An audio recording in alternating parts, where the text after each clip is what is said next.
안녕하세요. 평생학교 시청자 여러분. 저는 대학에서 중국 고전을 가르치고 있는 이승훈 교수입니다. 이번 강의에서는 잘 듣는 것에 대한 이야기를 해볼까 합니다. 소문이란 들려오는 소리라는 뜻입니다. 소문의 문자의 갑골문은 큰 귀에 한 손을 대고 집중하여 무언가를 듣는 모습을 표현한 글자입니다. 고대에 신과 소통하는 데는 시각보다 청각적인 능력이 중요했습니다. 세상의 혼탁한 모습에 현혹되지 않고 오로지 자연 자체의 소리에 집중할 수 있는 민감한 능력을 갖춘 자만이 신과 소통할 수 있다고 믿었던 것이죠. 갑골문 가운데는 점친 내용을 기록하면서 들리는 것이 없는가 라고 묻는 말이 자주 나옵니다. 신이 보내는 메시지는 문자라는 시각 매체로 오는 것이 아니라 목소리로 들려오는 것입니다. 소문이란 이렇게 들려오는 소리를 나타냅니다. 그렇다면 우리는 들려오는 소리 가운데 어디까지 믿어야 하는 것일까요? 과거에는 직접 입어보고 옷을 골랐고 손도를 눈으로 확인한 후 신선식품을 구입했습니다. 그런데 온라인 쇼핑이 등장하면서 물건을 눈으로 직접 보거나 손으로 만져보지 않고도 구매할 수 있게 되었죠. 코로나 시절에는 온라인에 올라온 사진만 보고 음식을 주문하기도 했습니다. 이때 제품의 품질은 다른 사람의 평가에 의존할 수밖에 없었지요. 다른 사람들이 전하는 소문을 전적으로 따르는 세상이 열린 것입니다. 이제 우리는 무슨 일이 있을 때마다 습관적으로 스마트폰을 열고 세상의 소문을 확인합니다. 그런데 가끔은 잘못된 정보가 섞인 거짓 소문 때문에 낭패를 당하기도 합니다. 소문이 진짜인지 아닌지 어떻게 확인할 수 있을까요? 또 들려오는 소문은 어디까지 믿어야 할까요? 이런 주제는 예나 지금이나 중요한 문제였습니다. 중국 고전에도 이에 대한 흥미로운 이야기들이 많이 있습니다. 춘추 전국시대에 제나라가 강국의 반열에 오를 수 있었던 데는 제상 안자라는 사람의 역할이 작지 않았습니다. 제나라 왕은 처음에는 안자를 믿지 못해서 동화라는 작은 마을에 제상으로 임명해 능력을 시험해 보고자 했었지요. 임명 후 3년이 지나자 그를 비방하는 소문만 들려옵니다. 왕이 불쾌히 여겨 그를 소환하여 면직하려고 했지요. 이때 안자가 말합니다. 저는 제 과오가 무엇인지 알고 있습니다. 다시 3년만 더 다스리도록 허락해 주십시오. 3년이 지나면 틀림없이 좋은 소문을 들을 수 있을 것입니다. 왕이 어쩔 수 없이 다시 안자에게 그곳을 다스리게 했습니다. 그런데 3년이 지나자 어쩐 일인지 이번에는 좋은 소문만 들려왔습니다. 왕이 기뻐하며 그에게 상을 내리면서 그 이유를 물었지요. 그런데 안자는 왕이 내리는 상을 사양하며 다음과 같이 말했습니다. 지난번 제가 그곳을 다스렸을 때 사악한 무리의 길을 막고 백성을 위한 정책을 시행했습니다. 그러자 음탕한 자들이 저를 미워했습니다. 검소함을 장려하고 효도와 우애를 강조하며 게으르고 도둑질하는 자를 처벌하자 나태한 사람들이 저를 미워했습니다. 재판을 할 때는 공정을 우선으로 하자 귀하고 강한 자들이 저를 미워했습니다.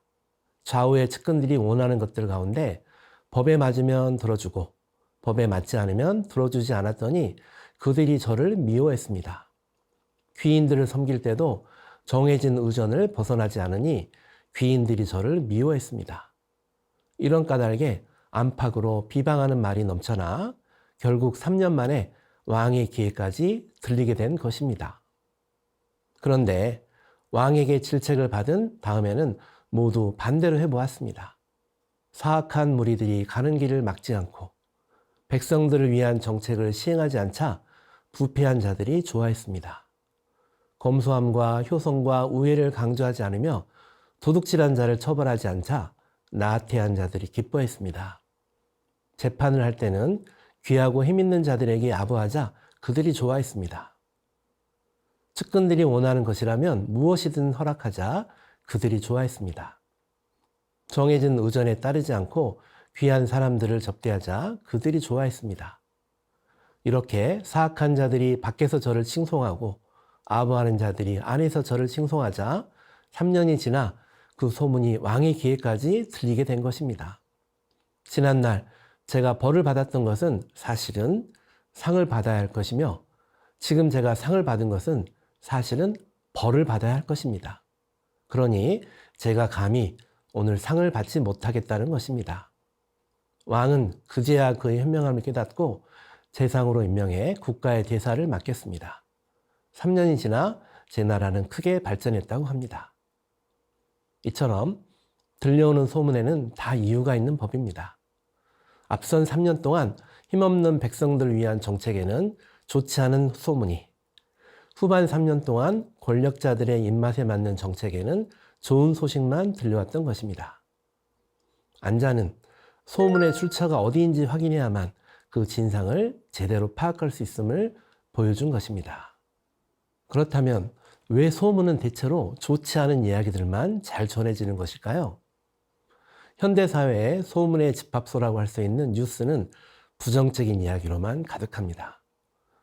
전 국민적 관심을 끄는 포털의 주요 뉴스를 보고 있으면 마음이 그냥 불편해집니다.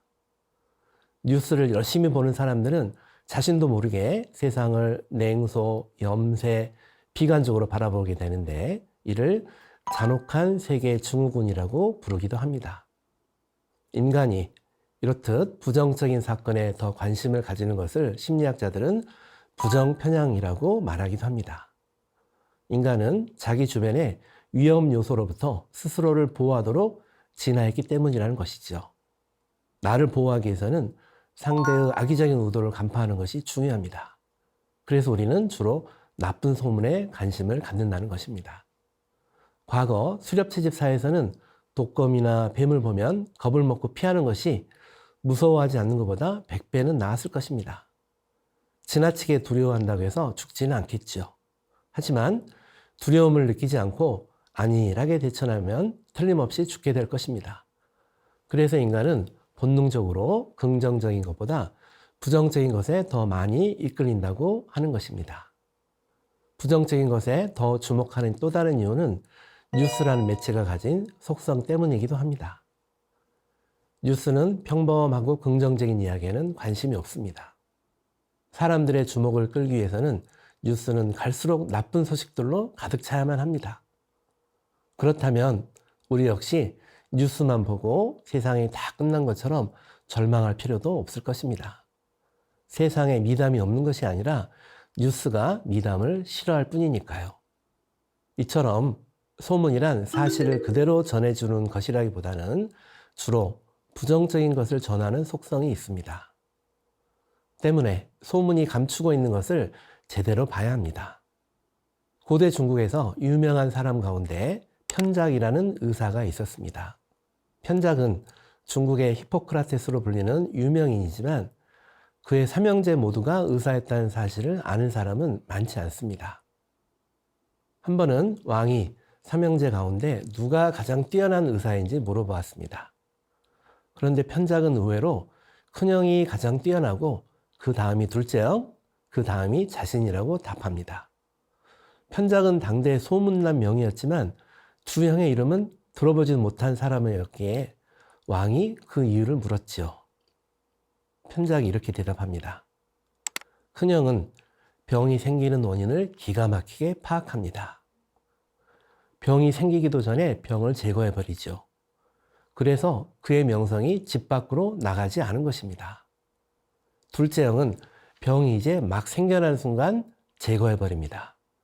그래서 명성이 동네를 벗어나지 않은 것입니다. 그런데 저는 혈맥을 침으로 찌르고 독한 약을 투약하며 피부를 찢어서 환부를 도려냅니다. 이러니 명성이 나라 밖까지 널리 퍼져나간 것이죠. 큰형과 둘째 형의 미담은 널리 퍼지지 않았습니다.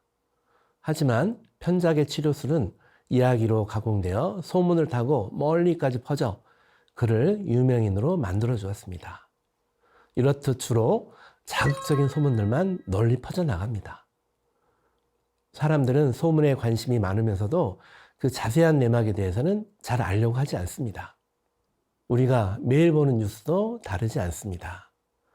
우리는 세상이 어떻게 돌아가는지 알기 위해 뉴스를 보지만 어쩐 일인지 뉴스를 열심히 본다고 세상을 더 잘 알게 되는 것 같지는 않습니다. 뉴스를 보고 있으면 세상이 가끔 금방이라도 끝날 것 같기도 합니다. 하지만 다음날 아침에 일어나 보면 어김없이 어제와 같은 하루가 시작되고 있죠. 어떻게 된 일일까요?